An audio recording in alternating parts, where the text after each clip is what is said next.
Marcus slammed his fist against the workbench so hard the tools rattled.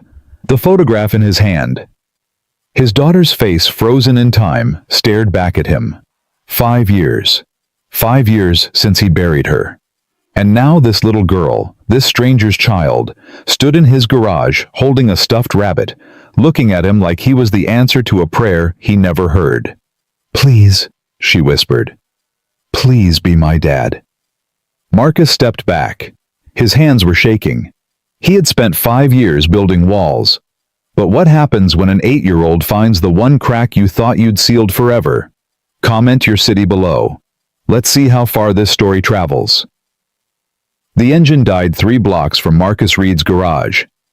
Sarah gripped the steering wheel and whispered a prayer she didn't believe in. The dashboard lit up like a Christmas tree check engine oil pressure temperature warning. Everything screamed at once. "Mom!" Lily's voice came from the back seat. Small. Careful. Sarah hated that voice. Not because of Lily, never because of Lily, but because an 8-year-old shouldn't sound that careful. That afraid of asking simple questions. "It's okay, baby." Sarah turned the key again. Nothing. "It's okay. We're close." Close to what? Sarah didn't answer. She didn't know. She just knew they couldn't stop here. Not on this road. Not with $40 in her pocket and a car that had been dying for months. She turned the key one more time. The engine coughed, sputtered. Then, like a miracle, she didn't deserve it, caught. "Thank you," Sarah breathed. To who she wasn't sure.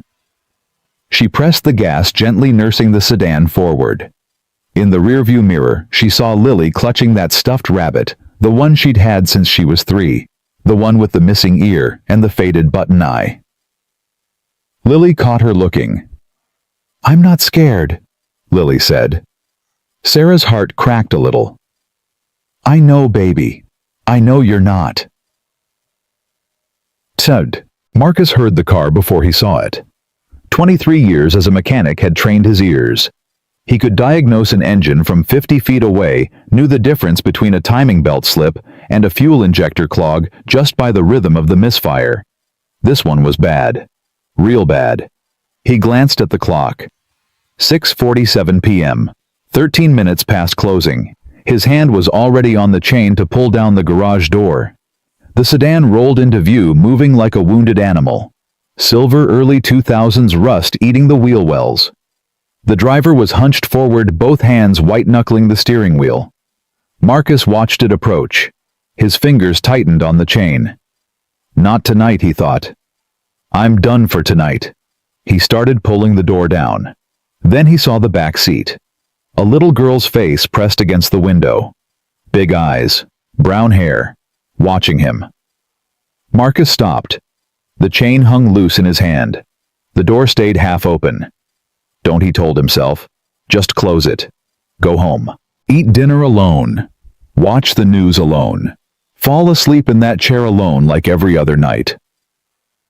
The car pulled into his lot. The engine shuddered and died. The driver's door opened slowly. A young woman stepped out, not much older than a teenager. She looked exhausted. The kind of exhausted that sleep couldn't fix. Marcus didn't move. The young woman walked toward him, each step uncertain. Behind her, the rear door opened. The little girl climbed out, holding something against her chest. A stuffed rabbit, Marcus realized, missing an ear. The woman stopped about 10 feet away. I'm sorry, she said. I know you're closed. I saw the sign. But what's wrong with it? Marcus interrupted. The woman blinked. What? The car. What's wrong with it? She hesitated. Everything, I think. It's been stalling for a week. Tonight it almost didn't start at all. The lights on the dashboard. I saw. Marcus walked past her, not waiting for the rest. He stopped at the hood and looked back. Pop it. The woman stared at him. You'll look at it now. That's what I said. She hurried back to the car. A moment later, the hood latch clicked. Marcus lifted it and looked inside. The engine was a mess. Corrosion on the battery terminals. Oil leak near the valve cover. Serpentine belt cracked and ready to snap. But underneath all that neglect, he could see it, a solid engine. Japanese engineering, built to last if anyone bothered to take care of it. "How long have you been driving it like this?" he asked without looking up. The woman's voice came from behind him, small and ashamed. "A while." "Define a while." "6 months, maybe more." Marcus shook his head. He reached for the battery cables, tested the connections. Loose. He grabbed a wrench from his back pocket and tightened them. "The belt's shot," he said. "That's why it's stalling. Alternator's not charging right. You're running on battery alone half the time. Can you fix it?" Marcus straightened up. He looked at her. Really looked at her for the first time. Young. Too young to have lines around her eyes like that. But she did. Life had put them there early. "I can fix it," he said. "Won't take long." Her shoulders dropped with relief, then immediately tensed again. "How much?" Marcus heard the fear in that question. He'd heard it 1,000 times over the years. People who needed their cars to work, to get to jobs, to feed families, to survive. People who couldn't afford a $200 repair. He looked past her. The little girl stood by the car watching him. She hadn't moved, hadn't spoken. Just watched. "No charge," Marcus said. The woman shook her head. "I'm sorry, I don't—" "What did you say?" "I said no charge. It's a simple fix. 20 minutes. I can pay you something. I don't want your money." The words came out harder than he intended. Marcus turned back to the engine, grabbing a replacement belt from a shelf nearby. He always kept common parts in stock. Never knew when someone would roll in desperate. "I don't understand," the woman said quietly. Marcus didn't answer. He focused on the work. Loosen the tensioner. Remove the old belt. Thread the new one through. Check the alignment. Behind him he heard small footsteps. He didn't turn around, but he felt her there. The little girl, standing closer now, watching his hands. "What's that?" Her voice was soft, curious. "Serpentine belt." Marcus kept working. "It runs the alternator, power steering, and AC off the engine." "Why is it called serpentine?" "Because it snakes around, like this." He held up the old belt, showing her the path it took through the pulleys. "It looks like a snake." "That's the idea. I don't like snakes. Most people don't." He finished threading the new belt and stepped back, started the engine. It caught immediately, running smooth and steady. Marcus listened, nodded to himself. Good. He closed the hood and turned around. The little girl was still there, looking up at him with those big eyes. The stuffed rabbit dangled from one hand, dragging on the concrete floor. "What's your name?" Marcus asked. He didn't know why he asked. He never asked. "Lily." "That's a good name." "My mom picked it." Marcus glanced at the young woman, at Sarah, though he didn't know her name yet. "Your mom's got good taste." Lily shook her head slowly. "She's not my real mom. She's my foster mom. But she's going to be my real mom soon," she promised. Marcus felt something shift in his chest, something he hadn't felt in years. He ignored it. "Well," he said, turning away, "car's fixed. You're good to go." Sarah stepped forward. "Please let me pay you something. I don't feel right." "Then don't think about it." Marcus walked toward his workbench, putting distance between them. "Belt was cheap. Labor's free when I feel like it." "Why?" The question stopped him. He stood with his back to her, one hand on the edge of the bench. "Why what? Why are you helping us? You don't know us. You were closed. You don't owe us anything." Marcus was quiet for a long moment. "My daughter," he said finally. "She used to ask me that. Why I helped people. Why I worked late. Why I didn't charge folks who couldn't pay." Sarah waited. "I told her it's because that's what you do. When you can help, you help. Simple as that." "That's a good answer." She thought so too. Lily appeared at his side again. She'd walked around the workbench without him noticing. Now she stood beside him looking up at the wall. "Who's that?" Marcus followed her gaze. The photograph. The one he'd pinned there years ago and never taken down. A younger version of himself holding a little girl on his shoulders, both of them laughing. "That's Emma," Marcus said. His voice was steady, but it cost him. "My daughter." "She looks nice." She was. Lily tilted her head. "Was—" Marcus didn't answer. Sarah moved forward quickly. "Lily, sweetheart, let's go. We need to let Mr. She paused. "I'm sorry, I don't know your name." "Marcus.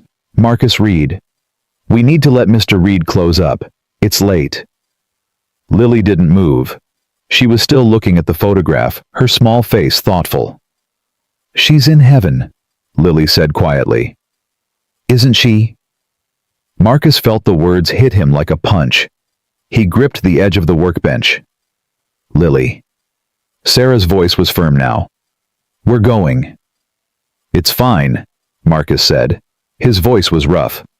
"Yeah, kid. She's in heaven." Lily nodded slowly. Then she did something Marcus didn't expect. She reached out and touched his hand. Just briefly. Just for a second. Her small fingers against his calloused, grease-stained skin. "I'm sorry," she said. "I know what that feels like. My first mom is in heaven too." Marcus couldn't speak. Couldn't move. Couldn't breathe. Sarah stepped forward gently, taking Lily's hand. "Come on, sweetheart. Let's go." She guided Lily toward the car but paused at the door. "Thank you, Mr. Reed, for everything. I don't know how to. I'll find a way to repay you. Don't worry about it. I mean it." Marcus nodded once. "I know you do. That's why I'm not worried." Sarah opened the passenger door for Lily, then walked around to the driver's side. The engine started on the first try, smooth and strong. Marcus watched them pull away. The silver sedan moved out of the lot, turned onto the main road, and disappeared. The garage fell silent. Marcus stood there for a long time. The smell of oil and rubber surrounded him. The fluorescent lights hummed overhead. Everything was exactly the same as it had been an hour ago, but something had changed. He looked at the photograph on the wall. Emma's face. Her smile. Her eyes that were so much like his. "5 years," he said to the empty garage. 5 years, and I'm still not used to it." He walked to the light switch, stopped, looked back at the spot where Lily had stood. "I know what that feels like. An 8-year-old shouldn't know that feeling. No child should." Marcus turned off the lights and pulled down the garage door. The chain rattled in the darkness. The lock clicked into place. He walked to his truck, climbed in, and sat behind the wheel without starting the engine. The parking lot was empty. The road was quiet. The whole world felt quiet. Marcus reached into his shirt pocket and pulled out his wallet. Inside, behind his license, was another photograph. Smaller. Older. Emma, on her 6th birthday, chocolate cake smeared across her face, laughing so hard her eyes were squeezed shut. He looked at it for a long time. Then he put it back. Started the truck. Drove home. The house was dark when he arrived. It was always dark. He'd stopped leaving lights on years ago. What was the point? There was no one waiting. He heated up leftover chili, ate it standing at the counter, and washed the bowl by hand. Then he sat in his recliner, turned on the news, and let the noise fill the silence. But he wasn't listening. He kept thinking about Lily, about the way she'd touched his hand, about the words she'd said with such simple, devastating honesty. "I know what that feels like." Marcus closed his eyes. When he opened them, the news had ended. Some late-night show was on, the host laughing at something that wasn't funny. He turned off the TV and went to bed. That night, for the first time in months, Marcus dreamed of Emma. Across town, Sarah pulled into the parking lot of their apartment complex. The building was old, the paint peeling, but it was theirs. Well, hers. But she was making it theirs. "We're home," she said. Lily didn't respond. Sarah looked in the rearview mirror. Lily was staring out the window, still clutching her rabbit. "Lily, you okay?" He was sad. Sarah unbuckled her seatbelt and turned around. Who was sad? The man, Mr. Marcus. He was really sad.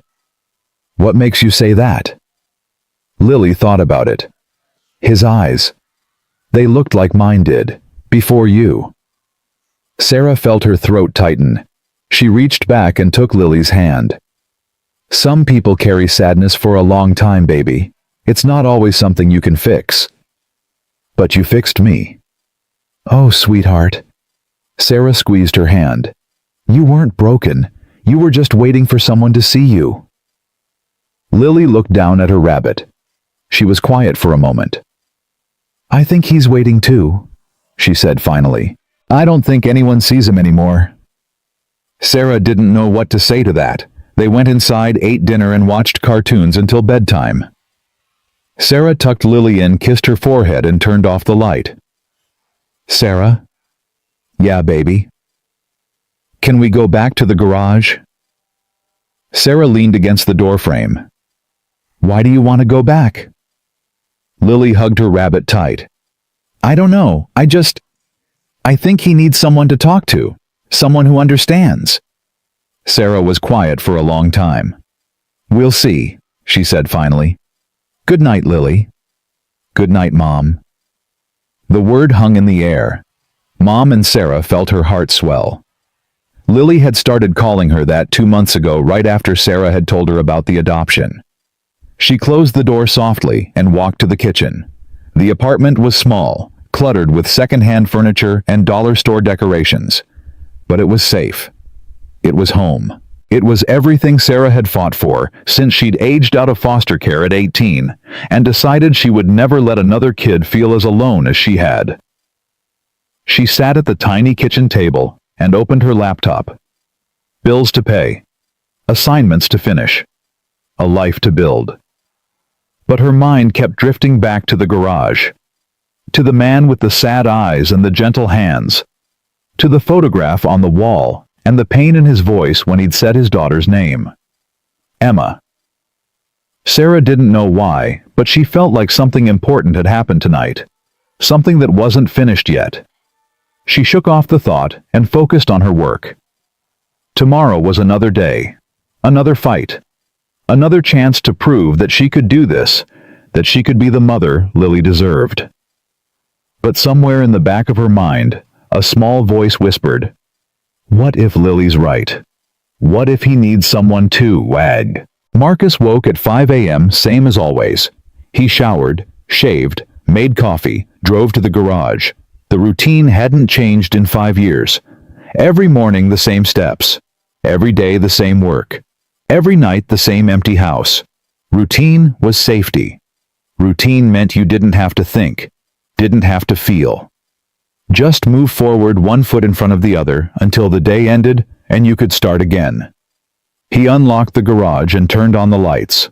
Everything was exactly as he'd left it. Except for one thing. On the ground just inside the door was a folded piece of paper. Marcus picked it up, opened it. Inside, in careful childish handwriting, were 2 words. Thank you. And below that, a drawing. A man standing next to a car. A little girl with a rabbit. Both of them smiling. Marcus stared at it for a long time. Then he walked to his workbench, opened the top drawer, and placed the note inside right next to the photograph of Emma with chocolate cake on her face. He closed the drawer. And for the first time in 5 years, Marcus Reed allowed himself to wonder if maybe, just maybe, he hadn't fixed that car by accident. 3 days passed. Marcus worked. He ate. He slept. The routine held same as always. But the note stayed in his drawer. Every morning he'd open it without meaning to. His hand would reach for the wrench on top, and somehow he'd find himself looking at those 2 words again. Thank you. And that drawing, the man, the girl, the smiling faces. He told himself it meant nothing. Kids drew pictures all the time. It was just politeness, just a gesture. But he couldn't throw it away. On the fourth day the weather turned. Marcus felt it before the forecast confirmed it, a pressure drop, that heavy stillness in the air that meant something bad was coming. By noon the sky had darkened to a bruised purple, and the first rumbles of thunder echoed across town. Marcus stood in the doorway of his garage watching the clouds roll in. The wind picked up, carrying dust and the smell of rain. "Storm's coming," he said to no one. He walked back inside and started securing loose equipment. Tarps over the cars. Tools locked away, the routine of preparation. He'd weathered 100 storms in this garage. This one would be no different. By 2 p.m., the rain started. Not a gentle beginning, but a sudden downpour, sheets of water crashing against the roof like the sky had split open. Thunder cracked so close it rattled the windows. Marcus sat at his desk, paperwork spread out in front of him. Insurance claims. Parts orders. The business of running a business. He tried to focus, but the storm made it hard. Every flash of lightning pulled his attention to the open doorway. He wasn't expecting anyone. No one came out in weather like this. So when the silver sedan pulled into his lot, headlights cutting through the rain, Marcus stood up so fast his chair scraped against the concrete floor.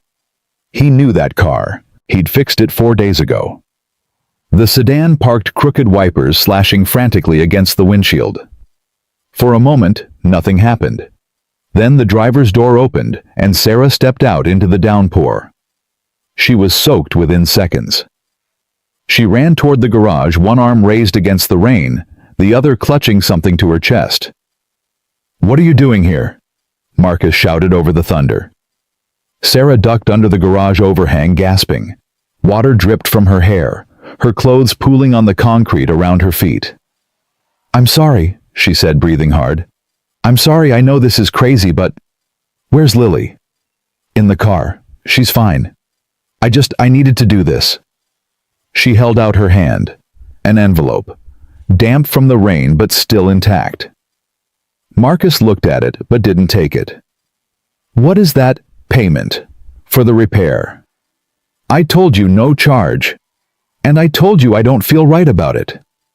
Sarah's voice was firm, even as she shivered. "I've been thinking about it for 4 days. I can't just take something for nothing. That's not how I was raised."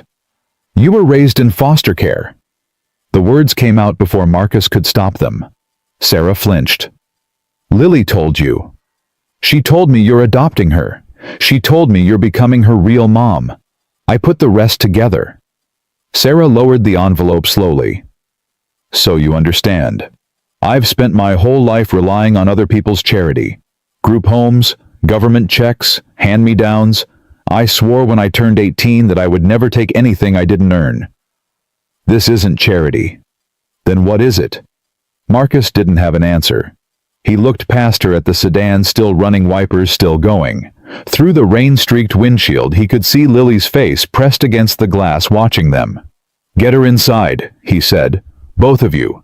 You'll catch pneumonia out here." "Marcus, that's not a request." Sarah hesitated. Then she nodded and ran back to the car.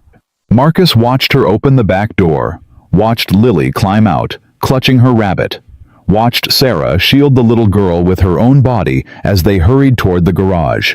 They burst inside, both of them, soaked, both of them shivering. "Over here." Marcus grabbed 2 shop towels from the rack and handed them over. "Dry off, I'll make coffee." "You don't have to," Sarah started. "Will you stop saying that?" Marcus turned away, heading toward the small break room in the back. "Just accept the help." He didn't wait for a response. He walked into the back room, filled the old coffee maker with water, and measured out the grounds. His hands were steady, but his mind was racing. Why did she come? In a storm like this? For what, $40? 60.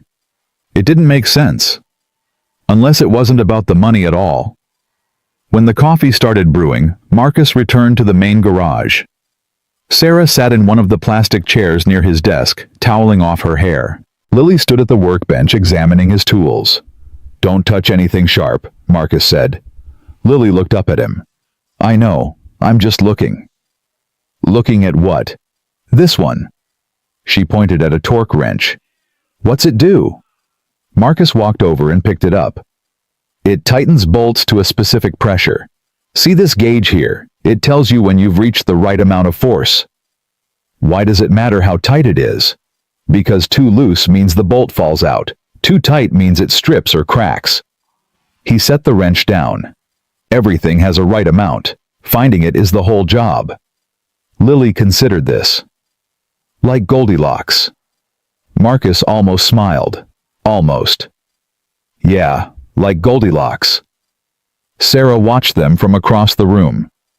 She'd stopped drying her hair, the towel forgotten in her lap. Something shifted in her expression, surprise maybe, or recognition. She likes you, Sarah said quietly. Marcus shook his head. She likes tools. Big difference. No, I've seen her with other adults. Teachers, social workers.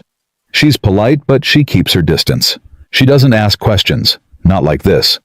Marcus looked at Lily, who had moved on to examining a socket set, carefully picking up each piece and studying it. She asked about Emma, he said. The other night. Sarah nodded slowly. She told me. In the car on the way home. What did she say? That you were sad. That she recognized the look in your eyes. The coffee maker beeped. Marcus turned toward the sound, grateful for the escape. Coffee's ready, he said. He poured 2 cups, handed one to Sarah. She took it with both hands, wrapping her fingers around the warmth. Thank you. Marcus nodded and sat down across from her. The rain hammered the roof above them, a constant roar that made the world outside feel very far away. How old was she? Sarah asked. Marcus knew who she meant. 8, same as Lily. What happened? He stared into his coffee. Black. No sugar. The way he'd always taken it, the way Emma used to tease him about. You drink motor oil, Daddy. Cancer, he said. The word tasted bitter. Leukemia. They caught it late. We had 11 months from diagnosis to... He stopped. Breathed. 11 months. Sarah didn't say anything. She didn't offer condolences, didn't say she was sorry, didn't try to fill the silence with empty words. She just sat there holding her coffee, letting him speak or not speak. Marcus appreciated that. More than she knew. Her mother left when Emma was 3, he continued. Said she wasn't cut out for the whole family thing. Moved to California. Sent birthday cards the first 2 years, then nothing. He shook his head. It was just me and Emma after that. 6 years, just the 2 of us. You raised her alone. I raised her. Yeah. He looked up. Same as you're doing with Lily. Sarah's jaw tightened. It's not the same. I'm not her real mother. I'm just... You're exactly her real mother. Marcus cut her off. Blood doesn't make family. Showing up does. Being there does. Loving someone when it's hard, when it costs you something, that's what makes family. Sarah stared at him. Her eyes were bright glassy. She blinked quickly and looked away. How do you know that? She whispered. How can you be so sure? Because Emma wasn't my biological daughter either. The words landed like a thunderclap. Sarah's head snapped back toward him. What? Marcus leaned back in his chair. Her mother, my ex-wife, she was already pregnant when we got together. Some guy who took off the moment he found out. I married her anyway. Signed the birth certificate. Raised Emma as my own from day one. I didn't. Lily never mentioned. Lily doesn't know. Nobody does. I never told anyone. Never mattered. He took a long drink of coffee. Emma was my daughter. Period. Doesn't matter who provided the DNA. I was there for every fever, every nightmare, every first day of school. I taught her to ride a bike. I held her hand when she was scared. I stayed by her bed for 11 months while she... His voice broke. Marcus set down his coffee cup. His hand was shaking. Across the room, Lily looked up from the tools. She'd stopped examining them. She was watching Marcus now, her small face serious. Are you okay? She asked. Marcus cleared his throat. Yeah, kid, I'm fine. You don't look fine. You look like you need a hug. Sarah started to speak, probably to stop her, but Lily was already moving. She walked across the garage, her wet sneakers squeaking on the concrete, and stopped in front of Marcus. She held up her stuffed rabbit. Mr. Buttons makes me feel better when I'm sad, she said. Do you want to hold him? Marcus looked at the rabbit. Missing ear, faded eye, threadbare fur. Loved almost to destruction. That's okay, he said. You keep him. But you're sad. Sometimes grown-ups are sad, Lily. It's normal. My first mom used to be sad too. Lily's voice was matter-of-fact, the way children speak about terrible things. Before she went to heaven, she cried a lot. I didn't know how to help her. Marcus felt something crack inside him, a wall, a barrier, something he'd built 5 years ago and reinforced every day since. Did you try? He asked. Lily nodded. I made her drawings. I brought her flowers from the yard. I told her I loved her every day, even when she didn't answer. That was enough, Lily. That was more than enough. But she still left. The words hung in the air. Rain roared outside. Thunder shook the walls. Marcus looked at this little girl, this 8-year-old, who had already lost more than most people lose in a lifetime. And he saw Emma. Not her face, not her eyes, but her spirit. That same quiet strength. That same stubborn hope. It wasn't your fault, he said. You know that, right? Whatever happened to your first mom, it wasn't because you didn't love her enough. It wasn't because you failed. Sometimes people leave and there's nothing we can do to stop it. Lily clutched Mr. Buttons tighter. Do you promise? I promise. Cross your heart. Marcus hesitated. Then he drew an X over his chest. Cross my heart. Lily stared at him for a long moment. Then without warning she stepped forward and wrapped her arms around him. Marcus froze. He hadn't been hugged in 5 years. Hadn't allowed anyone close enough to try. His arms hung at his sides, useless, uncertain. But Lily didn't let go. And slowly, carefully, Marcus raised his hands and placed them on her back. Sarah watched from across the room, tears streaming silently down her face. The hug lasted only a few seconds. Then Lily stepped back, wiping her nose with the back of her hand. See? She said. Hugs help. Marcus couldn't speak. His throat was too tight. He just nodded. Lily looked around the garage, then back at Marcus. Can you teach me something about fixing stuff? What do you want to learn? Anything. I just like how quiet it is when you work. Like the problems go away while your hands are busy. Marcus stood up. His legs felt unsteady, but he moved toward the workbench anyway. Come here, he said. Lily followed. He picked up an old radio from a shelf, something a customer had left behind years ago, never claimed. The casing was cracked, the antenna bent. This doesn't work, he said. Hasn't for a long time. You want to help me see if we can bring it back? Lily's eyes widened. Really? Really? But you have to listen carefully. Do exactly what I say. No shortcuts. I promise. All right. Marcus handed her a small screwdriver. First, we open it up, gently. 4 screws, 1 in each corner. Lily took the screwdriver like it was something precious. She studied the radio, found the first screw, and began to turn it. Marcus watched her work.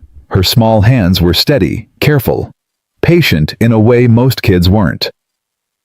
Behind them, Sarah stood up quietly. She walked to the doorway and looked out at the storm. The rain was still falling hard, but the thunder had moved further away. Storms feel less scary, Lily said suddenly, still focused on the screws, when someone knows how to fix things. Marcus paused. What do you mean? Lily didn't look up.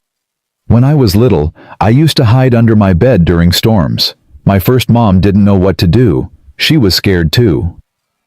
She removed the second screw and set it aside. But you're not scared. You know how everything works. If something breaks, you can fix it. Not everything can be fixed, Lily. I know. She moved to the third screw. But it helps to be with someone who tries. Sarah turned from the doorway. She looked at Marcus, and their eyes met. He saw something in her expression he hadn't expected. Not pity, not gratitude. Something deeper. Recognition, maybe. Understanding.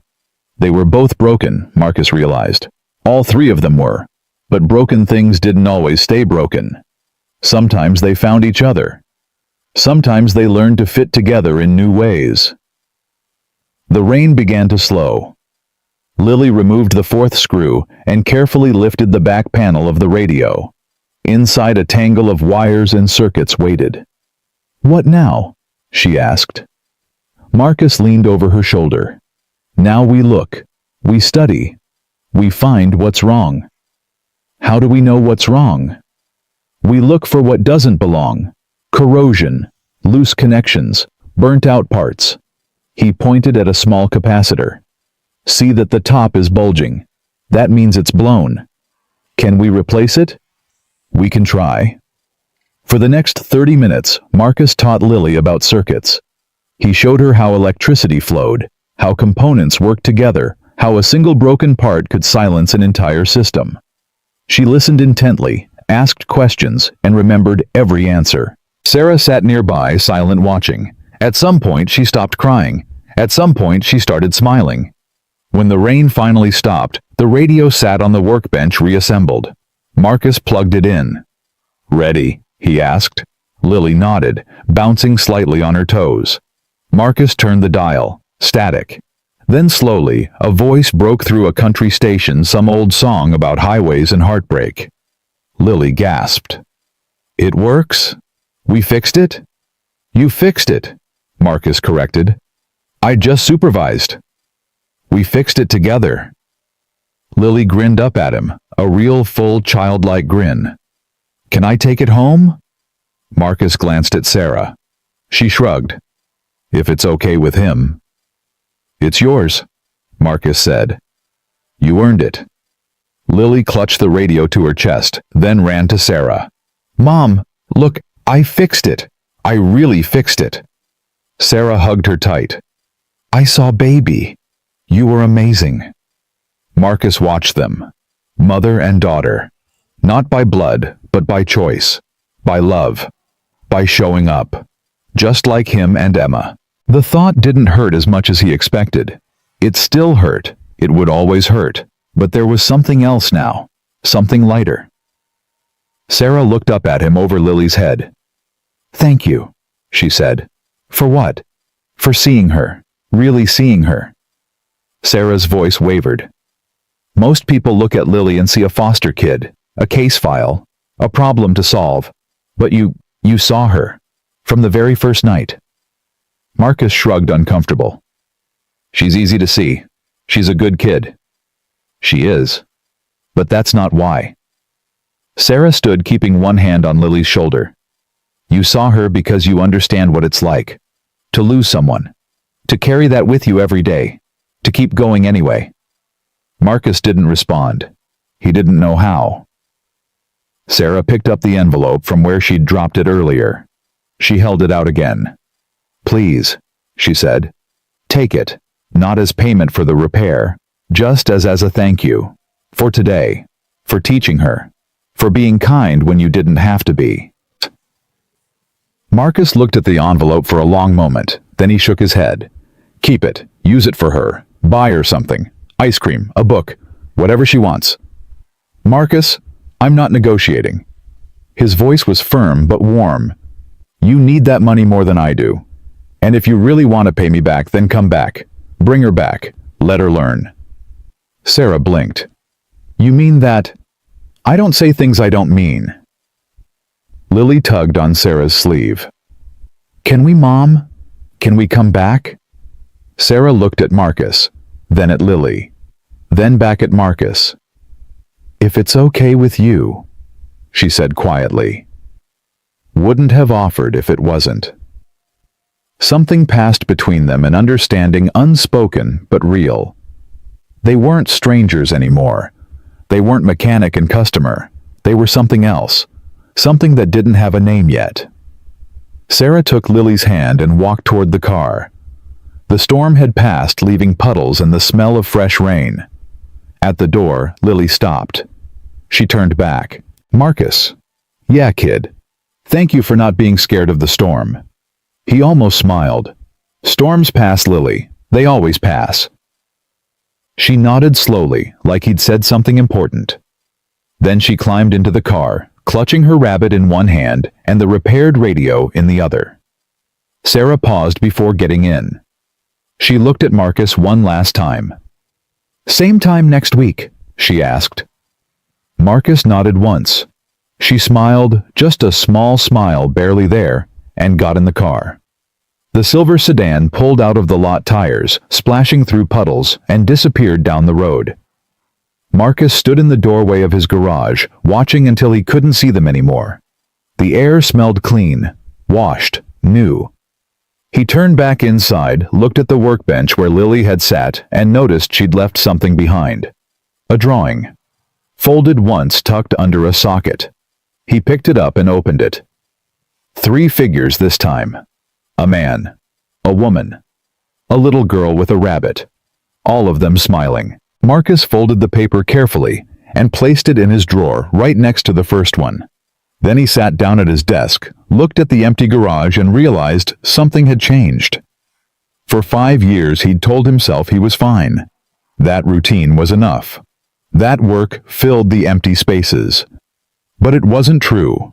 It had never been true. He'd been waiting, hiding, pretending the silence was a choice instead of a prison. And now, for the first time since Emma died, Marcus Reed didn't want to be alone anymore. He didn't know what to do with that feeling. It terrified him. It felt like standing at the edge of a cliff, looking down at water too dark to measure. But it also felt like waking up. And that he decided was worth being terrified about. They came back the following Tuesday. Marcus had told himself he wasn't waiting. He'd gone through the motions, oil changes, brake jobs, a transmission rebuild that took most of the morning. Normal work, normal day. But every time a car pulled into the lot, his eyes moved to the window. At 4:15, the silver sedan appeared. Marcus wiped his hands on a rag and walked outside before he could stop himself. Sarah stepped out first, then Lily, who ran toward him with something clutched against her chest. "I drew you another picture," she announced, holding it up. "It's the radio, before and after." Marcus took it. 2 images side by side. One showed a broken radio with sad eyes. The other showed the same radio, smiling, musical notes floating around it. "You gave it a face," he said. "Everything has a face if you look hard enough." Marcus almost laughed. Almost. "I'll put it with the others." "Others?" Sarah walked up behind Lily. "How many has she given you?" 3 now. I'm starting a collection." Lily beamed. "Can I see the radio again? The one we fixed?" "It's your radio. You took it home." "I know, but I wanted to show you how I take care of it. I clean it every day. I don't let anyone else touch it." Marcus glanced at Sarah, who shrugged with a tired smile. "She's very serious about that radio," Sarah said. "It sits on her nightstand like a trophy." "Good. Things you fix yourself are worth protecting." Marcus nodded toward the garage. "Come on. I've got something else you can help with today." Lily grabbed his hand without hesitation. The gesture caught Marcus off guard. Her small fingers wrapped around his rough, calloused palm, like it was the most natural thing in the world. Like she'd done it 100 times before. He didn't pull away. They walked into the garage together, Sarah following behind. For the next 2 hours, Marcus taught Lily how to change a tire. He showed her the jack points, the proper sequence for loosening lug nuts, the importance of torque. She listened to every word, asked questions, made him repeat things she didn't understand. Sarah sat in the corner studying for an exam. Nursing school, she'd mentioned. Night classes twice a week. Working full-time during the day. Raising Lily in between. Marcus didn't know how she did it. The exhaustion was written on her face, in the shadows under her eyes, in the way she sometimes stared at her textbook without seeing it. But she never complained, never asked for help, never stopped moving. He recognized that kind of strength. He'd had it once when Emma was sick, when every day was a battle and giving up wasn't an option. "You're staring," Sarah said without looking up. Marcus turned back to Lily. "Tighten that one more. Quarter turn. Like this." Perfect. The weeks that followed fell into a rhythm. Every Tuesday and Thursday, Sarah brought Lily to the garage after school. Sometimes they stayed an hour. Sometimes 3.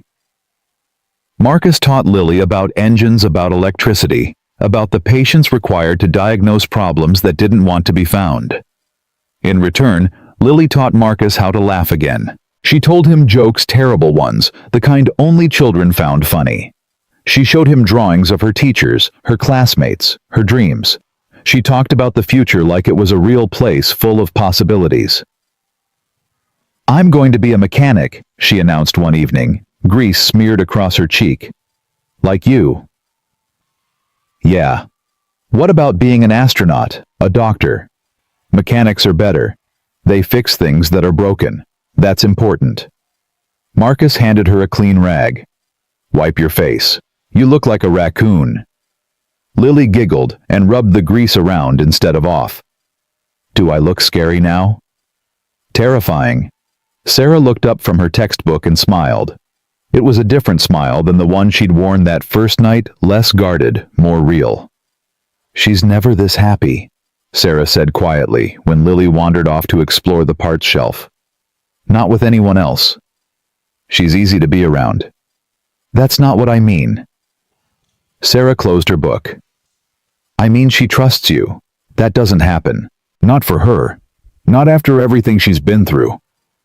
Marcus watched Lily examining an old carburetor, turning it over in her hands like a puzzle. "What did she go through?" he asked. "You've never told me the whole story." Sarah was quiet for a long moment. When she spoke, her voice was flat, detached the way people spoke about things too painful to feel. Her birth mother was an addict. Opioids. Started when Lily was 4. By the time she was 6, her mother was gone more than she was home. Lily learned to feed herself, dress herself, get herself to school. She was basically raising herself while her mother chased the next high. Marcus felt his jaw tighten. Where was the father? Prison. Armed robbery. He's been gone since Lily was 2. She doesn't remember him. What happened to the mother? Overdose. Lily found her. Sarah's voice cracked slightly. She was 7 years old, came home from school and found her mother on the kitchen floor. Called 911 herself, sat with the body until the paramedics arrived. Marcus closed his eyes. He thought of Emma at 7 playing in the yard, laughing at cartoons, believing the world was safe and good. Lily had never had that, not for a single day. She went into the system after that, Sarah continued. 3 foster homes in 1 year. None of them worked out. She was too quiet, too withdrawn. They didn't know what to do with a kid who didn't cry, didn't ask for anything, just sat in the corner and watched. And then she came to you. And then she came to me. Sarah looked across the garage at Lily, who was now trying to figure out how the carburetor fit together. I wasn't planning to adopt. I was just doing emergency foster care to help pay for school. But Lily, she was different. She looked at me the first night and said, "Are you going to leave too?" "What did you tell her?" I told her no. I told her I wasn't going anywhere.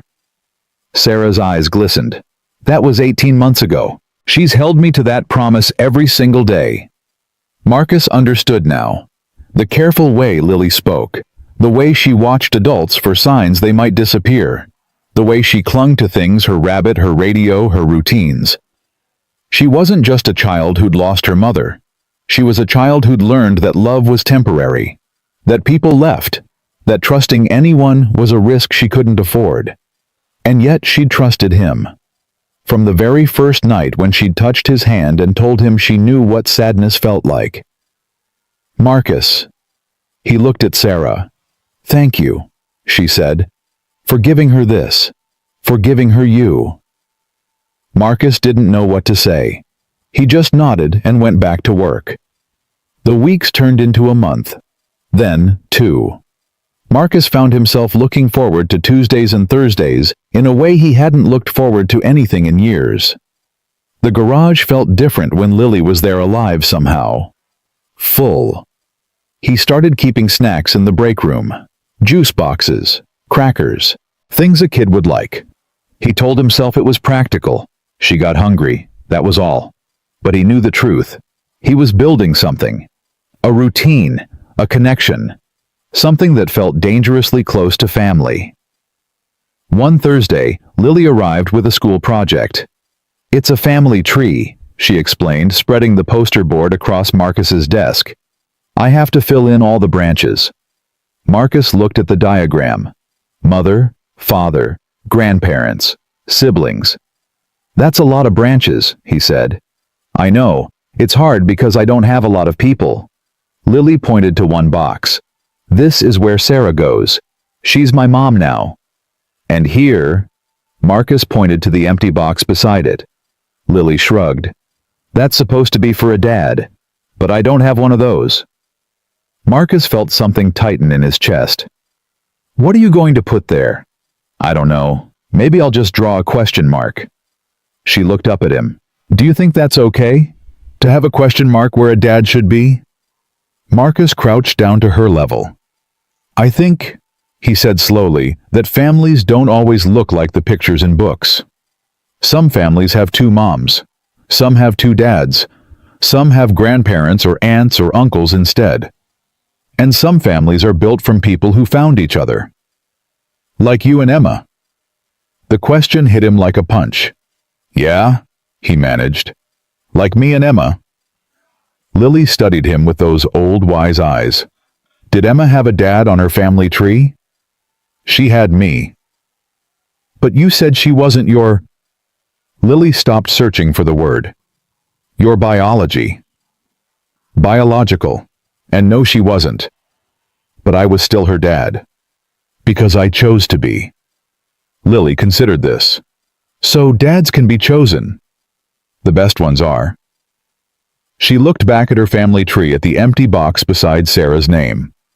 She didn't say anything else. Just picked up her marker and started working on a different branch. But Marcus saw her glance at him, just once. Quick and thoughtful. He pretended not to notice. 3 weeks later, everything changed. It was a Saturday. Marcus didn't work Saturdays anymore, hadn't for years. But his phone rang at 7 a.m. and Sarah's voice came through panicked and thin. "The car won't start, it's completely dead. I tried jumping it but nothing's happening.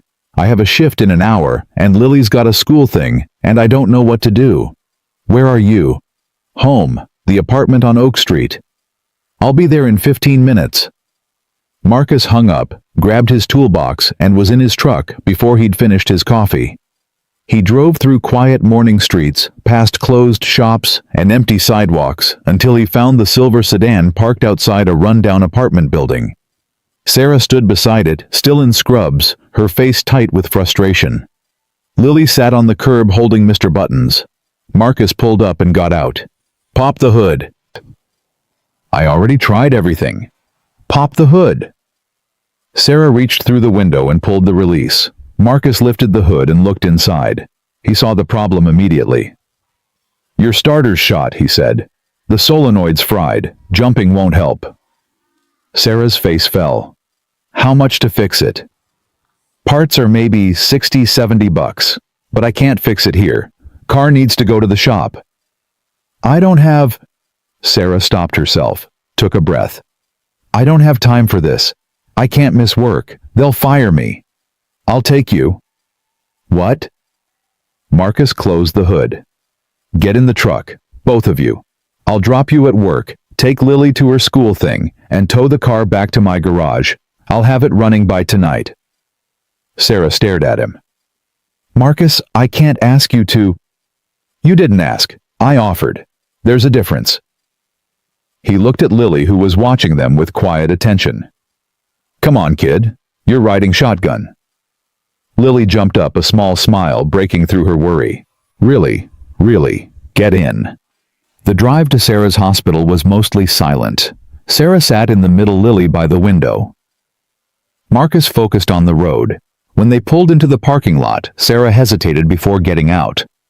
"I don't know how to thank you," she said. "Then don't. Just go to work. I've got this." Sarah looked at Lily, then at Marcus. Something passed across her face, gratitude, but also something else, something deeper. "Be good," she told Lily. "I'm always good." Sarah kissed her forehead, then climbed out. She stood in the parking lot watching them pull away until the truck turned a corner and she disappeared from view. Marcus glanced at Lily. "Where's this school thing?" "It's a presentation, about families." She clutched Mr. Buttons tighter. "I finished my family tree." "Yeah, how'd it turn out?" Lily was quiet for a moment. "Can I show you later?" "Sure." The presentation was at the elementary school auditorium. Marcus walked Lily inside, found a seat in the back row, and told her he'd wait. "You're staying?" she asked. "Unless you don't want me to." "No, She smiled, a real smile. "I want you to stay." She ran off to join her class, and Marcus sat alone in the back, surrounded by parents and grandparents and families who all looked like they belonged. He didn't belong here. He knew that. He was just the mechanic, the guy who fixed the car. But when Lily stood up in front of the room and held up her family tree, Marcus forgot all of that. "This is my family," Lily said, her voice small but steady. "It's not like most families. I don't have a dad or grandparents or brothers or sisters. But I have my mom, Sarah. She chose me when nobody else wanted me. She promised to stay, and she did." Marcus saw the poster board. Sarah's name was in the mother box, just like Lily had said, but the box beside it, the one for the father, wasn't empty. There was a name there. Marcus. "And this is Marcus," Lily continued. "He's not my dad, not officially, but he teaches me things. He fixed my radio. He makes me feel safe." She paused, looking straight at the back of the room, straight at him. "He's the closest thing to a dad I've ever had." Marcus couldn't breathe. The audience clapped when Lily finished. Other children presented their trees. But Marcus didn't hear any of it.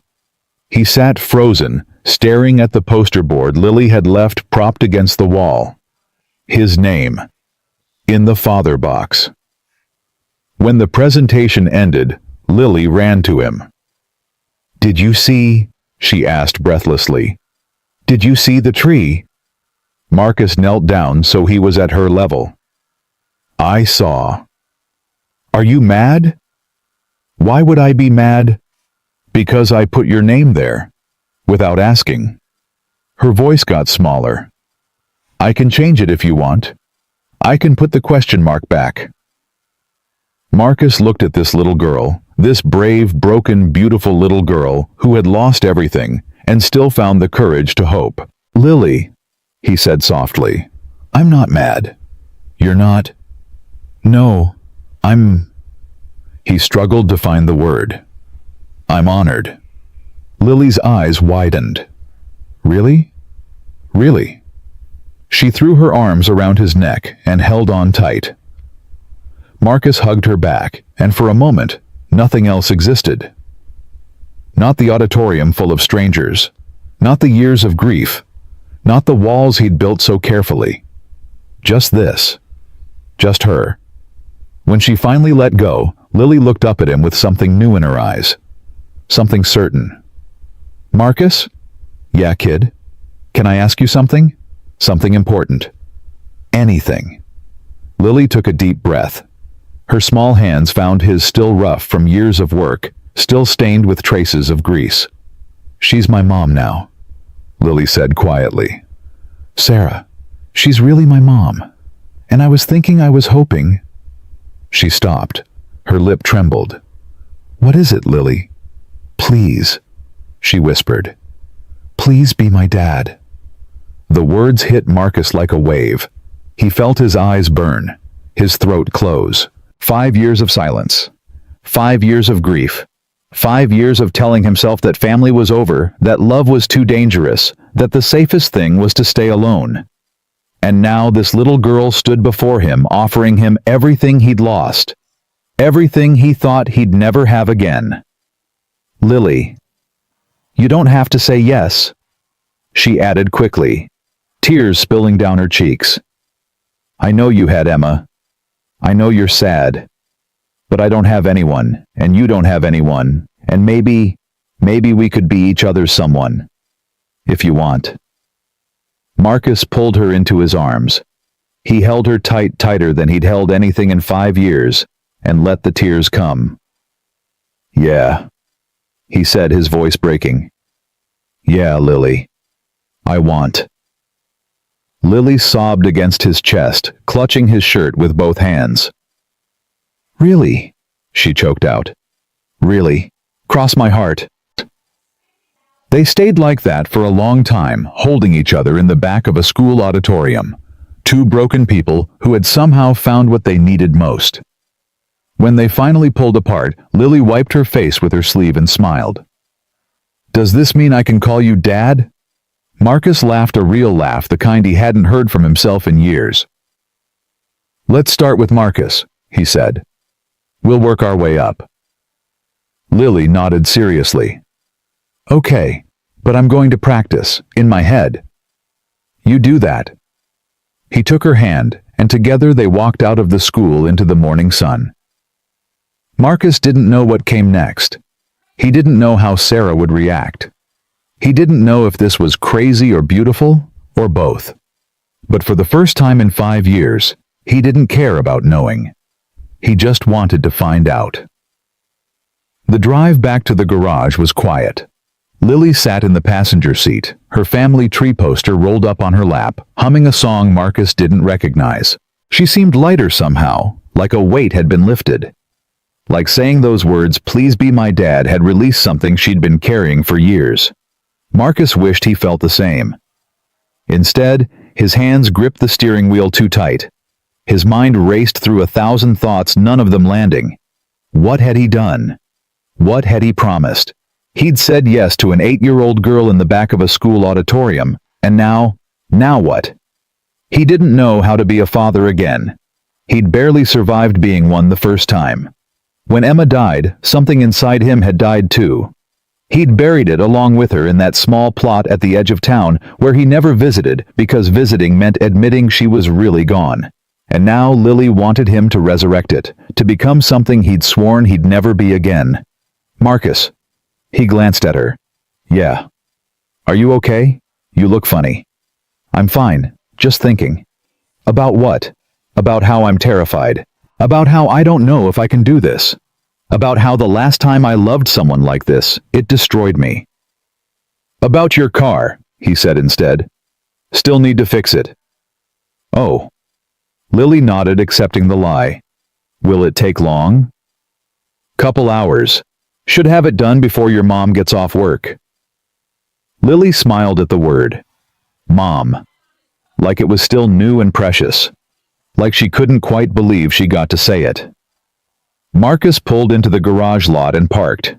He'd need to get his tow truck drive back to the apartment, drag the sedan over. Work. Action. Something to do with his hands while his mind spun in circles. "Can I help?" Lily asked. "With the tow number too dangerous. But you can stay here while I go get it. Watch the shop." Lily's eyes widened. "Really, by myself?" "You're not by yourself. Tommy's in the back working on a transmission." Marcus pointed toward the rear of the garage where his only employee, a quiet man in his 60s, was bent over an engine block. "He'll keep an eye on you, but don't touch anything." "I know, I never touch anything." Marcus raised an eyebrow. "Okay, I touch some things," Lily admitted. "But only the safe things." He almost smiled. "Almost. Stay put. I'll be back in 30 minutes. He climbed into his tow truck and pulled out of the lot. The mirror showed Lily waving from the doorway, her poster tucked under one arm, Mr. Buttons under the other. Marcus turned onto the main road and let out a breath he didn't know he'd been holding. What was he doing? He'd spent 5 years building walls, brick by brick, silence by silence. He'd convinced himself that safety meant solitude, that the only way to avoid pain was to avoid connection. And then Lily had walked into his garage with a stuffed rabbit and a broken car, and somehow she'd found every crack in his armor. "Please be my dad." The words echoed in his head, so simple, so impossible. He pulled up to Sarah's apartment building and backed the tow truck into position. The sedan sat where they'd left it, dead and silent.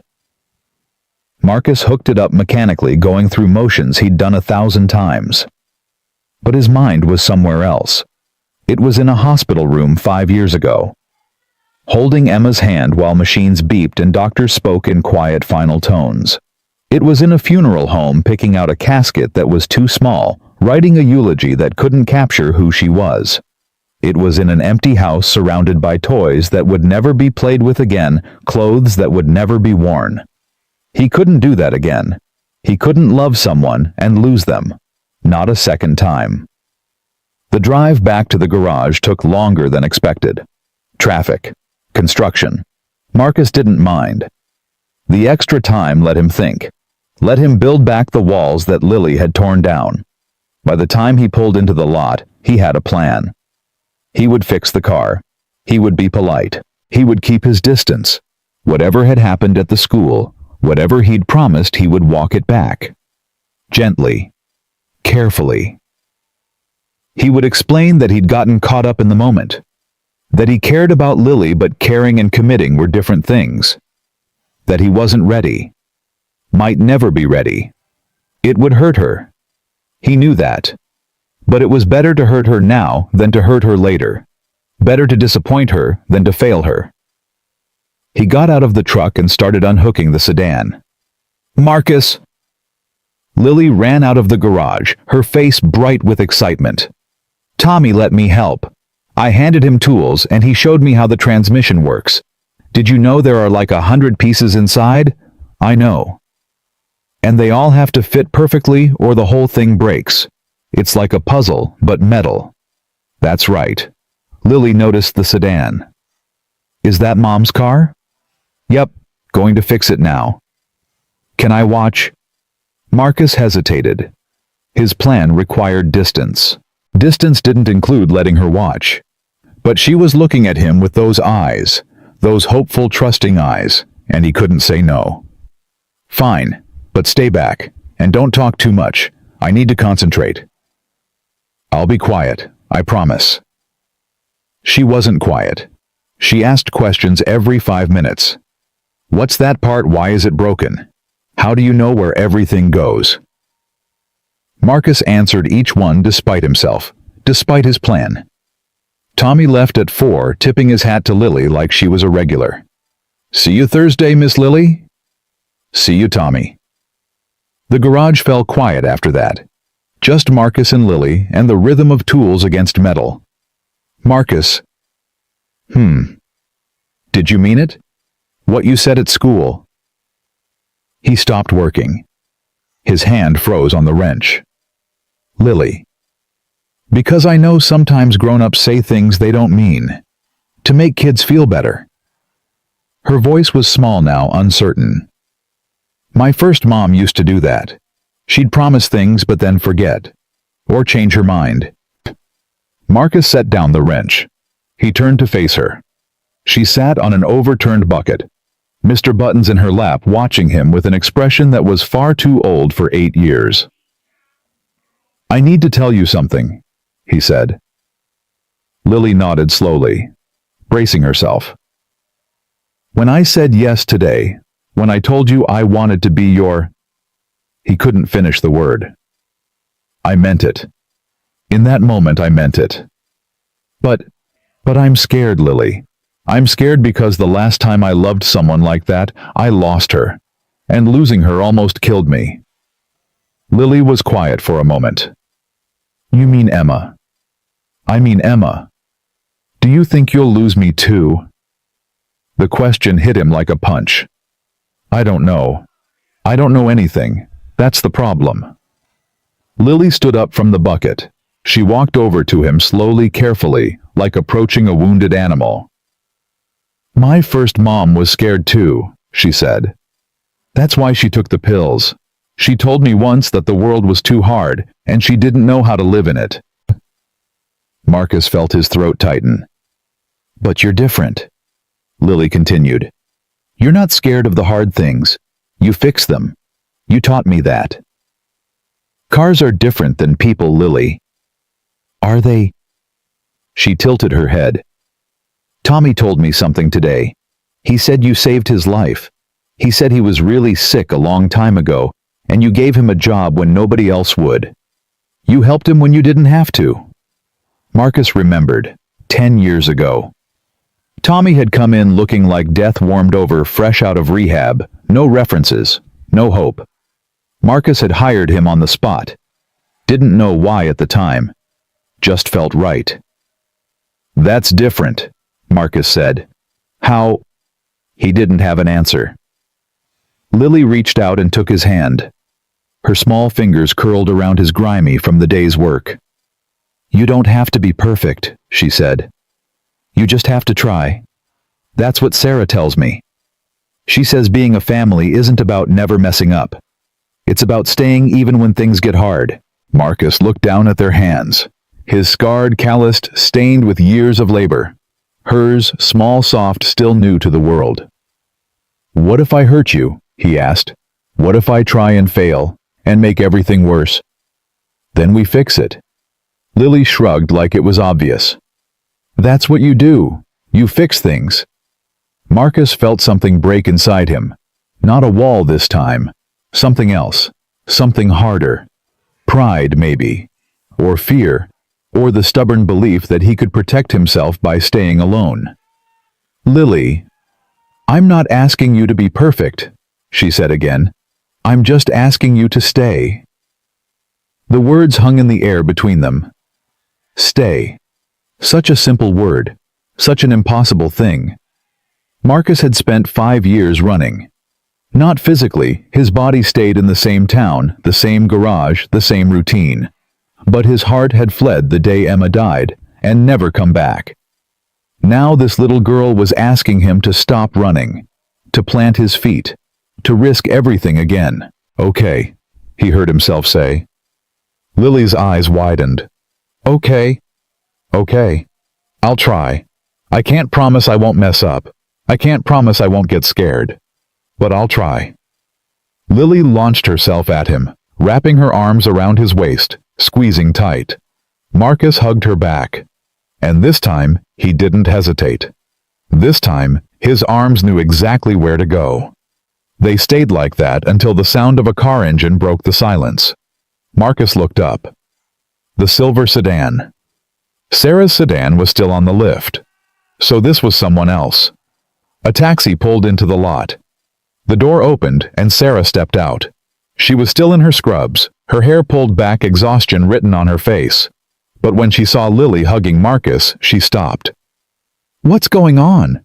she asked carefully. Lily pulled back and ran to her. "Mom, Marcus said he'll try. He said he'll stay." Sarah looked from Lily to Marcus, confusion and concern mixing in her expression. "What does that mean?" "Try what?" Marcus wiped his hands on a rag buying time. "Lily asked me something today, at the school presentation." "What did she ask?" "She asked me to be her dad." Sarah's face went still. Not angry, not happy, just still. "And what did you say?" "I said yes." The silence that followed was deafening. Sarah took Lily's hand gently. "Baby, can you go inside for a minute? I need to talk to Marcus." "But, just for a minute, please." Lily looked between them, sensing the tension. She nodded slowly and walked into the garage, glancing back over her shoulder. When she was out of earshot, Sarah turned to Marcus. "What are you doing?" "I don't know." "That's not good enough." Her voice was steady, but her eyes were hard. "You can't just tell a child you'll be her father, and then not know what you're doing. She's been abandoned by every adult who was supposed to love her. If you're going to walk away..." "I'm not walking away." Then what are you doing? Because from where I'm standing it looks like you made a promise you can't keep. Marcus stepped closer. I can keep it. How do you know? I don't. That's the truth. I don't know if I can do this. I don't know if I'm strong enough or good enough or stable enough. But I know one thing: I care about her. More than I've cared about anything in 5 years. And I'm willing to find out if that's enough. Sarah studied him, searching his face for something. Deception, maybe. Or doubt. She put your name on her family tree, Sarah said quietly. I know. I saw it. She's been planning that for weeks. Every night she'd look at that empty box and think about what to put there. She told me she wanted to ask you, but she was scared you'd say no. Marcus felt his chest tighten. I almost did. But you didn't. No, I didn't. Sarah was quiet for a long moment. Then she let out a breath, and some of the tension left her shoulders. I'm not looking for a husband, she said. I'm not looking for a partner or a co-parent or whatever people call it these days. I've done this alone from the beginning, and I can keep doing it alone. I know. But Lily, Sarah's voice cracked slightly. Lily needs something I can't give her. She needs a father. Someone who understands her in ways I don't. Someone who can teach her things I can't. I can do that. Can you? Because this isn't a car, Marcus. You can't fix her and walk away. She's a person. She remembers everything. Every promise. Every disappointment. Every time someone told her they loved her and then left. I'm not going to leave. You don't know that. Yes, I do. Marcus stepped closer. I know it because I've already left. 5 years ago when Emma died, I left. Not the town, but everything else. I checked out. I went through the motions of living without actually being alive. And for 5 years that was fine. That was safe. He paused, gathering his thoughts. But then Lily showed up, and she looked at me like I was someone worth trusting. Like I could still matter to someone. And I realized I don't want to be safe anymore. I want to be alive. Even if it hurts. Even if I lose again. Sarah's eyes glistened. She blinked quickly, looking away. I don't know how to do this, she admitted. I don't know how to let someone help. Neither do I. But Lily told me something today. She said being a family isn't about never messing up. It's about staying when things get hard. Sarah laughed, a short, surprised sound. She told you that? She's a smart kid. She gets it from me. Marcus smiled. Actually smiled. I believe that. They stood there in the middle of the parking lot, the sun beginning to set behind them. Two people who had every reason not to trust finding reasons to try. So what happens now? Sarah asked. I don't know. We figure it out. One day at a time. That's not much of a plan. It's more than I've had in 5 years. Sarah looked at him. Really looked at him, and Marcus saw something shift in her expression. Not love. Not yet. But possibility. Openness. The beginning of something. She's going to hold you to this, Sarah said. You know that, right? Every single day she's going to test you. Push you. See if you mean what you said. Good. I could use someone keeping me honest. And if you change your mind, if you decide this is too hard, then I'll tell you. I'll tell both of you.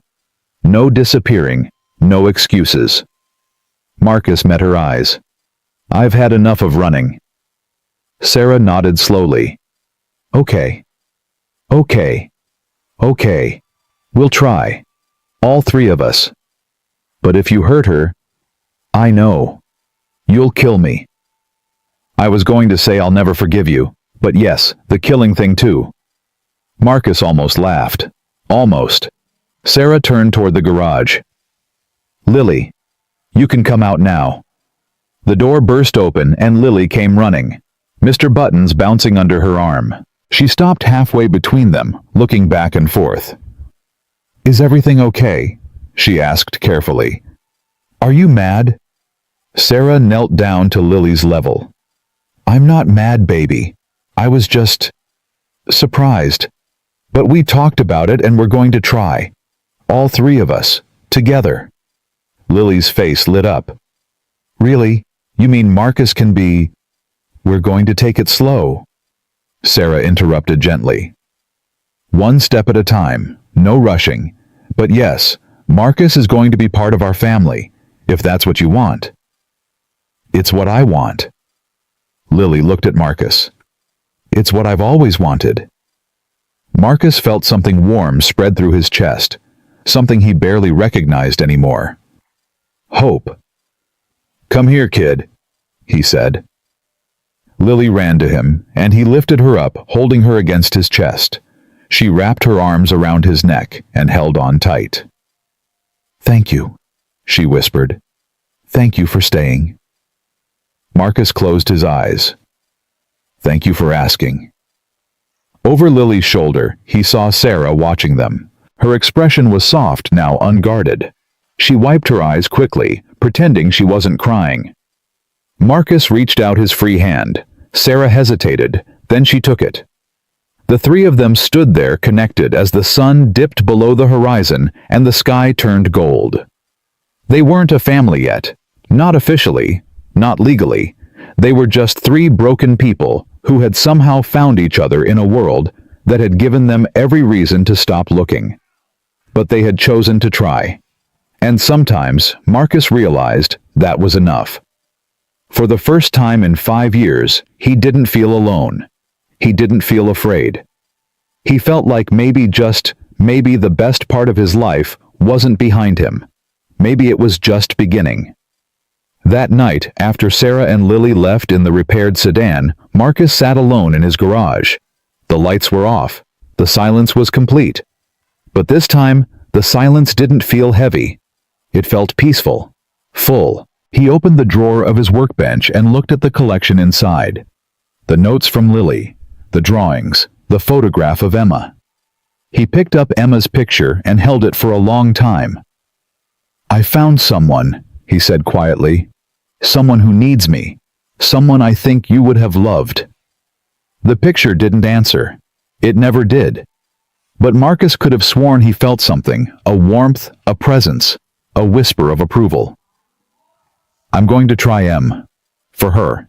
And for me. He placed the picture back in the drawer gently, reverently. Then he closed it and stood up. Tomorrow would bring new challenges, new fears, new opportunities to fail or succeed. But tonight, Marcus Reed went home, and for the first time in 5 years, didn't dread waking up. He looked forward to it. 1 year later, Marcus stood in front of the courthouse adjusting his tie for the 4th time. His hands wouldn't stop shaking. He'd rebuilt engines in the dark. He'd pulled apart transmissions with his eyes closed. But a simple piece of fabric, defeated him completely. You're making it worse. He turned. Sarah walked up the courthouse steps, wearing a blue dress he'd never seen before. She looked beautiful. She looked terrified. I can't get this thing to stop. She reached up and undid his mess, then retied it with quick, practiced movements. There. Now you look like someone who belongs in a courtroom instead of under a car. I don't belong in either place. Too late now. She stepped back and studied him. Something flickered across her face, nerves maybe, or the weight of what was about to happen. Are you ready? She asked. No. Good. Me neither. They stood there for a moment, two people about to change their lives forever, neither one sure they were strong enough. Where's Lily? Marcus asked. Inside, with the social worker. Sarah glanced at the courthouse doors. She's been asking about you all morning. Wanted to know if you were coming. Did she think I wouldn't? No, she just wanted to hear me say it. Sarah smiled faintly. She still does that sometimes. Checks to make sure people are real, that they're actually going to show up. Marcus understood. After everything Lily had been through, trust didn't come automatically. It had to be earned day by day, promise by promise. He'd spent the last year earning it. Tuesday and Thursday lessons at the garage had become daily visits. Dinners at Sarah's apartment had become dinners at Marcus's house. Slowly, carefully, they'd built something together, not rushing, not forcing, just letting it grow. And now today, it would become official. "We should go in," Sarah said. Marcus nodded, but he didn't move. "Marcus, what if I'm not enough?" The question came out before he could stop it. The fear he'd carried for months, buried under routine and responsibility, finally breaking through. Sarah took his hand. Her fingers were cold, she was scared too, but her grip was steady. "You're already enough," she said. "You've been enough since the first night you fixed that car. Lily knew it before either of us did. She sees things other people miss. She sees people. Really sees them." Sarah squeezed his hand. "She saw you, Marcus. And she chose you. Now stop doubting yourself, and let's go make this legal." They walked up the steps together. Inside the courthouse was quieter than Marcus expected. No crowds, no chaos, just echoing hallways and the smell of old wood. A security guard directed them to Family Courtroom 214. The door was already open. Lily sat at a long table swinging her legs, clutching something in her lap. When she saw Marcus, her face exploded into a smile. "You came. I told you I would." "I know, but—" She stopped herself. "I know." Marcus walked over and crouched beside her chair. "What have you got there?" Lily held up a piece of paper folded carefully into a small square. "It's for after. You have to promise not to look until the judge says we're done." "I promise." "Cross your heart." "Cross my heart." She handed him the paper, and he tucked it into his jacket pocket without looking. Whatever it was, it could wait. Today was about her. The social worker, a kind-faced woman named Mrs. Patterson, reviewed the paperwork one final time. Sarah signed where she was supposed to sign. Marcus signed where he was supposed to sign. Lily fidgeted in her chair, unable to sit still. "All right," Mrs. Patterson said. "The judge will see you now." They filed into the courtroom. It was smaller than Marcus imagined, just a few rows of seats, a wooden bench, and an American flag standing in the corner. A gray-haired judge sat behind the bench reading glasses perched on his nose. "Sarah Mitchell," he asked. "Yes, Your Honor." "And Marcus Reed?" "Yes, sir." The judge looked at Lily and his stern expression softened. "And you must be Lily." "Yes, sir." Her voice was small but steady. "I'm the reason everyone's here." The judge smiled. "You are indeed." He shuffled some papers. "I've reviewed this case thoroughly. I've spoken with social workers, teachers, and counselors. I've read the reports, the recommendations, and the home studies." Marcus held his breath. "In my 30 years on this bench, I've seen a lot of families, traditional families, blended families, families that looked perfect on paper, but fell apart the moment things got hard." The judge paused. "And I've seen families like yours, built not from obligation, but from choice. Not from blood, but from love." Sarah reached over and took Marcus's hand. "Mrs. Mitchell, you came into Lily's life when she had every reason to stop trusting adults. You made her a promise, and you kept it. Day after day, month after month, you showed her that some people mean what they say." Sarah's eyes glistened. She nodded, but didn't speak. "Mr. Reed." The judge turned to Marcus. "Your story is remarkable. A single father who lost his daughter and closed himself off from the world. A man who had every reason to stay isolated to protect himself from more pain." He paused. "But you didn't. When this little girl asked you to be her father, you said yes. Not because it was easy, but because it was right." Marcus felt his throat tighten. "Lily." The judge's voice gentled even further. "Do you understand what's happening today?" Lily nodded. "Sarah's going to be my real mom. And Marcus is going to be my real dad, for real and forever." "That's right. And once I sign these papers, it's permanent. No more foster care. No more uncertainty. You'll be a family legally and completely." He leaned forward. "Is that what you want?" Lily looked at Sarah, then at Marcus, then back at the judge. "It's what I've always wanted," she said. "I just didn't know it existed until I found them." The courtroom was silent. The judge cleared his throat, and Marcus could have sworn his eyes were wet. "Then, by the power vested in me by the state of Texas, I hereby grant this petition for adoption. Sarah Mitchell, you are now the legal mother of Lily Mitchell. And Marcus Reed." He paused. "I understand you've filed a separate petition." Marcus nodded. His heart pounded so hard he could feel it in his teeth. "A step-parent adoption contingent on your marriage to Mrs. Mitchell." The judge looked between them. "Is that still your intention?" Marcus looked at Sarah. They hadn't planned to announce it here. They hadn't planned to announce it at all, not yet. But the judge had seen the paperwork, seen the future they were building. "Yes, Your Honor," Marcus said. "It is." Lily's head snapped toward him. "Wait, what?" Sarah laughed, a nervous, surprised sound. "We were going to tell you after you're getting married." Lily's eyes went wide. "Like for real, with a wedding and everything?" "That was the plan," Marcus said. "If you're okay with it." "Okay with it." Lily jumped out of her chair and threw her arms around both of them. "I've been waiting for this forever." The judge chuckled. "I'll take that as approval." He signed the final document with a flourish. "Congratulations to all three of you. This court is adjourned." The gavel came down, and just like that, they were a family. The celebration that followed was small, but perfect. Dinner at the only nice restaurant in town. Ice cream sundaes for dessert. Lily talked non-stop, asking questions about the wedding, about where they would live, about whether she could help pick out flowers. Marcus let her chatter wash over him, content just to listen. He'd forgotten what this felt like, the noise and warmth of a family, the small chaos of belonging to something bigger than yourself.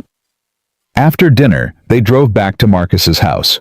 It wasn't much, a modest ranch-style place on a quiet street, but over the past few months, it had started to feel like something more. Lily had her own room now, decorated with pictures she'd drawn and tools Marcus had given her. Sarah had started leaving things behind: a sweater, a book, a coffee mug that lived permanently on the kitchen counter. They weren't just visiting anymore. They were moving in. "I'm going to put on my pajamas," Lily announced, already running toward her room. "Don't start any important conversations without me." Sarah laughed and settled onto the couch. "She's not going to sleep tonight. Too excited." "Neither am I," Marcus admitted. He sat down beside her, close but not touching. Even now, after a year, physical affection didn't come naturally to him. He was still learning, still trying. Sarah leaned her head against his shoulder. "Thank you," she said quietly. "For what?" "For showing up, for staying, for being exactly what she needed." "She's exactly what I needed too." Marcus stared at the far wall. "I didn't know that when I met her. I thought I was doing fine. Thought I'd figured out how to live without..." He stopped. "Without feeling anything. Without risking anything. Same thing, I guess." Sarah was quiet for a moment. "I know what that's like. After I aged out of foster care, I spent years telling myself I didn't need anyone. That being alone was safer. That if I didn't depend on people, they couldn't disappoint me." "What changed?" "Lily." Sarah smiled. "She walked into my house with that stupid stuffed rabbit and looked at me like I was the answer to every prayer she'd ever whispered. And I realized I didn't want to be safe anymore. I wanted to be brave. Being brave is terrifying. That's how you know it's real." Marcus turned his head and kissed the top of her hair. A small gesture, but it meant everything. The door to Lily's room burst open, and she came running out in her pajamas, clutching a piece of paper. "I forgot. You have to read it now." She jumped onto the couch between them. "You promised you'd wait until the judge was done, and the judge is done." Marcus pulled the folded paper from his jacket pocket. He opened it carefully, aware of Lily watching his face. It was a drawing, a family portrait. Three figures stood in front of a house. A woman with brown hair and a kind smile. A man with rough hands and a gentle expression. And between them, a little girl holding a stuffed rabbit, grinning so wide her eyes were crinkled shut. At the top, in careful crayon letters, were the words, "My family." At the bottom, "Mom, Dad, and me." Marcus stared at it for a long time. "Do you like it?" Lily asked nervously. "I worked really hard on it. The hands are weird because hands are hard to draw, but—" "It's perfect," Marcus said. His voice cracked. "It's absolutely perfect." Lily beamed. "I'm going to make a bigger one for the wall. And one for the garage, so people can see it when they come in. And maybe one for Mom's work, so her friends know she has a family now."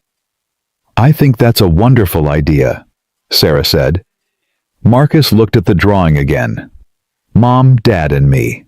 Dad." The word hit him differently now than it had a year ago. Then it had felt like a weight, a responsibility he wasn't sure he could carry. Now it felt like a gift. "Lily," he said, "can I tell you something?" "Sure." He set the drawing down carefully. "A long time ago I had a daughter. Her name was Emma, and she was—" He paused, gathering himself. "She was the best thing that ever happened to me." Lily nodded. "I know. You told me. When she died, I thought that was it.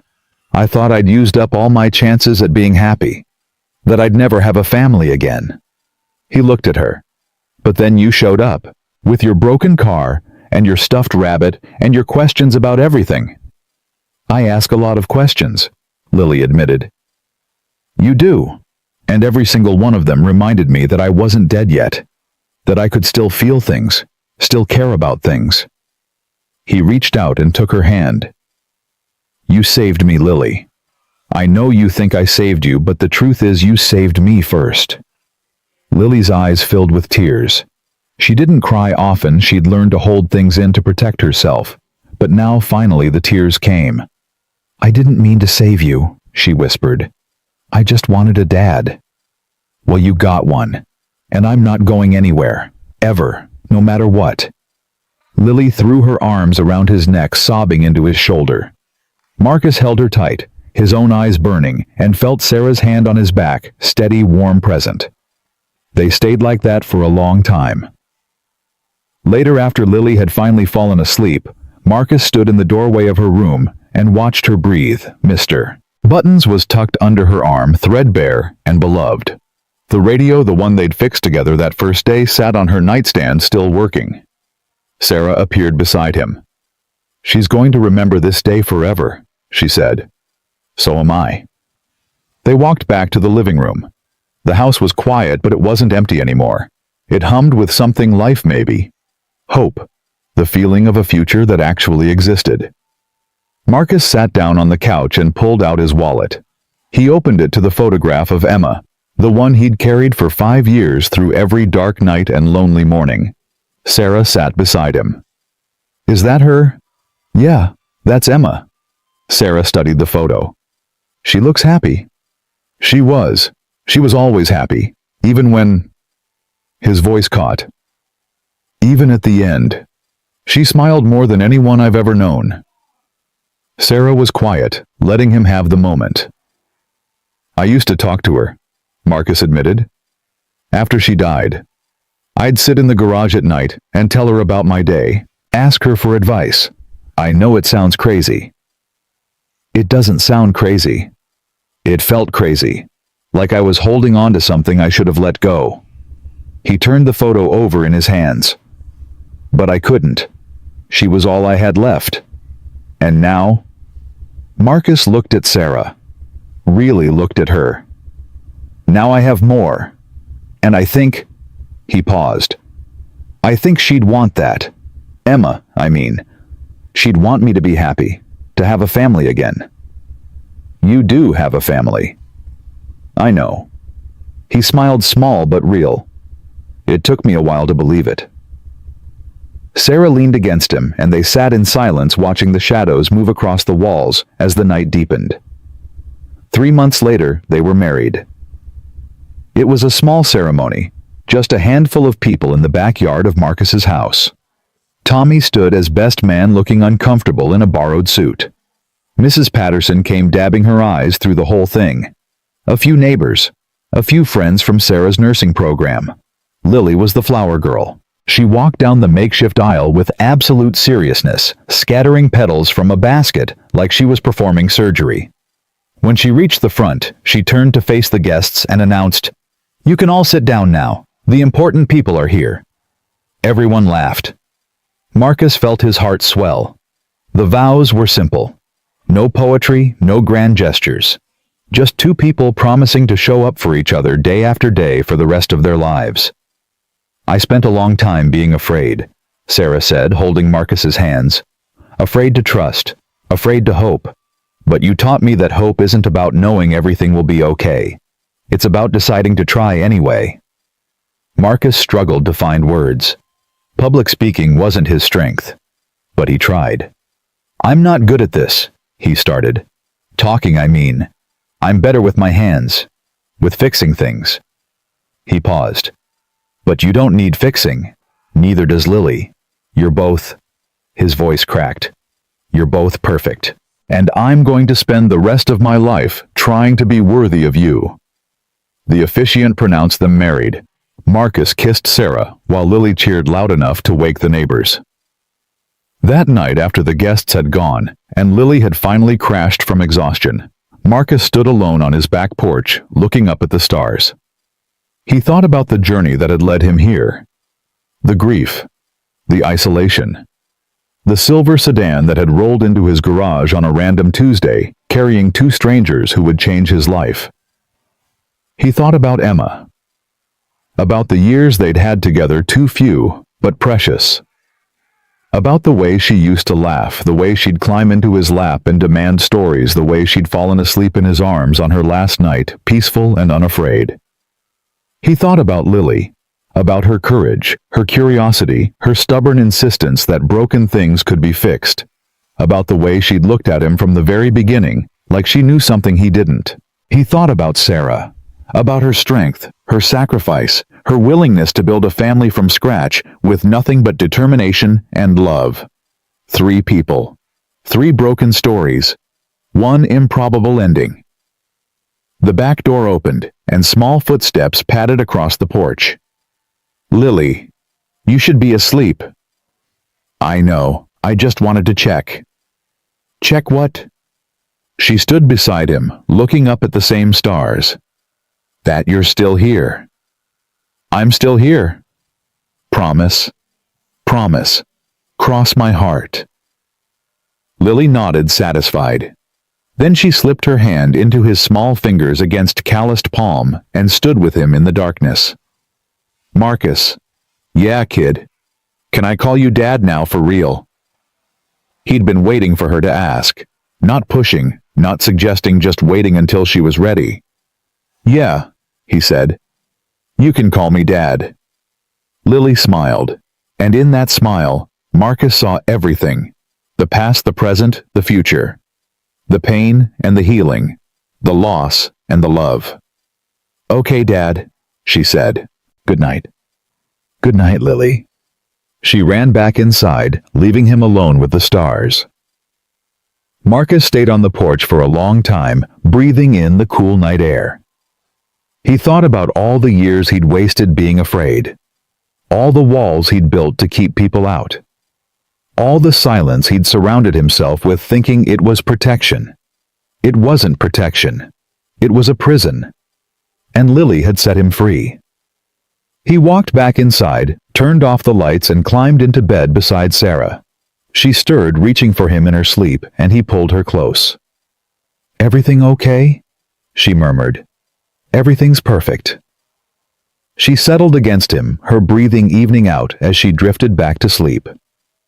Marcus lay awake a little longer, listening to the quiet sounds of his house.